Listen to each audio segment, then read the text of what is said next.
Jessore cantonment কলেজের বাংলা নববর্ষ ১৪৩১ উপলক্ষে বর্ণাঢ্য বৈশাখী মেলার আয়োজন করেছে।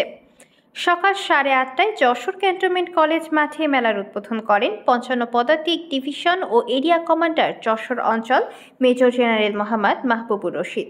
এ সময় অন্যান্যদের মধ্যে উপস্থিত ছিলেন ৫৫ পদাতিক ডিভিশন ও এরিয়া কমান্ডার যশোর অঞ্চল মেজর জেনারেল মোহাম্মদ মাহবুবুর রশিদের সহধর্মিণী খাদিজা হক চৌধুরী, ক্যান্টনমেন্ট কলেজের অধ্যক্ষ লেফটেন্যান্ট কর্নেল নুসরাত আল নূর চৌধুরী সহ যশোর এরিয়ার ঊর্ধ্বতন সামরিক ও বেসামরিক কর্মকর্তা, কলেজের শিক্ষক, শিক্ষার্থী ও অভিভাবকবৃন্দ।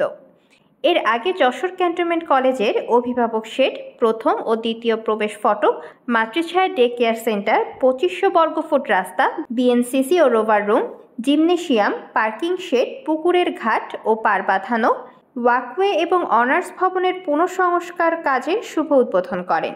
মেলার আয়োজক কমিটি বলেন, বাঙালি সংস্কৃতি ঐতিহ্য বর্তমান ছেলে মেয়ে ও শিক্ষার্থীদের মাঝে ফিরে আনতে এ মেলার আয়োজন করা হয়েছে।